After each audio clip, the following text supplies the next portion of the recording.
Shalom bien-aimés, alors que nous entrons dans cette nouvelle semaine, notre connaissance va naturellement à l'endroit de notre Dieu qui est l'enseignant par excellence et qui continue de nous donner, de le comprendre de mieux en mieux. Nous allons poursuivre avec les attributs de Dieu, mais je crois qu'il est important de rappeler l'objet de cette étude. Nous devons changer la façon d'approcher Dieu, bien-aimés. Nous devons changer la façon d'approcher Dieu. C'est Dieu que nous devons exalter, c'est Dieu que nous devons magnifier. Lorsque nous allons à la rencontre de Dieu dans la prière, lorsque nous méditons au quotidien, c'est sur la personne de Dieu, c'est ce qui Dieu est, ce Dieu amour, ce Dieu fidèle, ce Dieu tout-puissant, ce Dieu grand. Nous ne pouvons pas continuer à exalter nos problèmes parce que plus nous focalisons sur nos problèmes, plus nous leur donnons de l'importance, plus ils prennent de l'ampleur, plus ils paraissent énormes, plus nous focalisons sur Dieu, mieux nous voyons la grandeur et la toute-puissance de notre Dieu. Donc nous devons véritablement changer notre façon de penser, de réfléchir,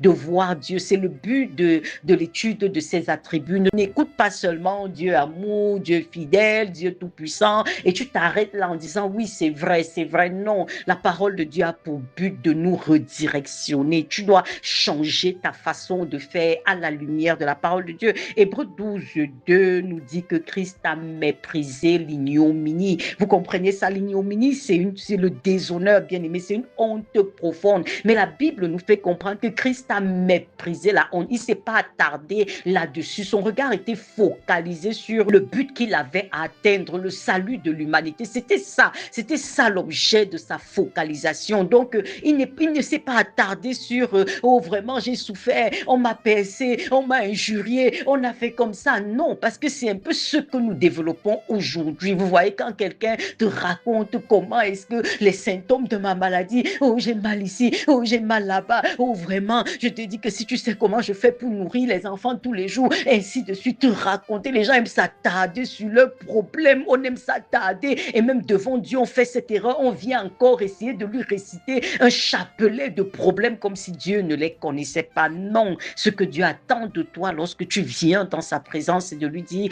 Père, je connais qui tu es, je connais le Dieu que je sers, je connais le Dieu que j'ai choisi de servir. Il est le Dieu tout-puissant, il est le Dieu devant lequel toutes ces choses sont toutes petites comme ça, insignifiantes. Seigneur, tu les as balayées d'un revers de la main et elles n'ont plus d'emprise sur moi. Oublie ces choses qui semblent vouloir te donner le ton, n'est-ce pas, qui semblent vouloir dominer ton narratif. Non, non, non, non, pas du tout. Tu dois vraiment les mépriser comme Christ les a méprisés. Et la Bible dit qu'il a méprisé l'ignominie. Non, il ne s'est pas attardé là-dessus, mais il était conscient de la grandeur de son Dieu. Vous savez, la Bible nous dit dans Galates 1 au verset 4 que Christ est venu nous arracher de ce présent siècle mauvais. Écoute ça, la Bible dit que Christ est venu nous arracher de ce présent siècle mauvais, du péché, de la malédiction, de la cruauté, des tragédies de ce monde. Vous comprenez ça? De la maladie, de la pauvreté, de tout ce que tu veux là. La Bible dit que Christ est venu nous délivrer de ce présent siècle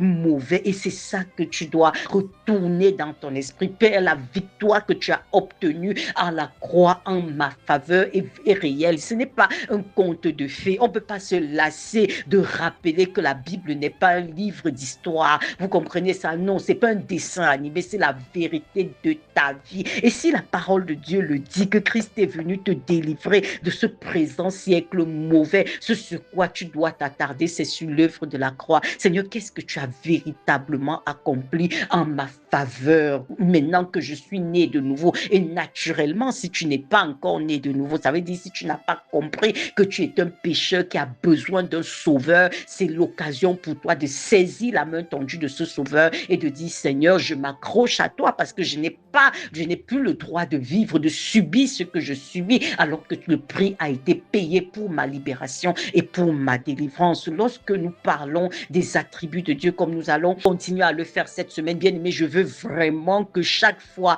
que tu écoutes un nouvel attribut, que tu prennes le temps de t'arrêter et de dire au Seigneur, Père, je t'adore pour ça. Vous savez, le problème, c'est que nous n'allons pas en profondeur. On connaît tellement de versets, on prêche même là-dessus, on les récite à longueur de journée, mais en réalité, on ne les a pas intégrés, on ne les a pas épousés. Vous comprenez ça? On ne s'en est pas approprié. prier. On doit s'approprier de plus en plus de la parole de Dieu. Elle doit être tienne, bien-aimée. Tu dois pouvoir vraiment, je sais pas, la retourner dans ton esprit. C'est ça la méditation. La méditation de la parole de Dieu, c'est différent de l'écoute, c'est différent d'une simple lecture. Non, c'est complètement différent. C'est sur ça que tu dois réfléchir. Qu'est-ce que ça signifie? J'ai l'expérience de ça, bien-aimé, parce que je sais combien d'années j'ai passé mon temps dans la prière à réciter Seigneur, tu es le Dieu fidèle, alors que d'autre part, j'étais en train de lui dire comment il était la source de tous mes maux et de toutes mes souffrances. Ça veut dire que je n'avais même pas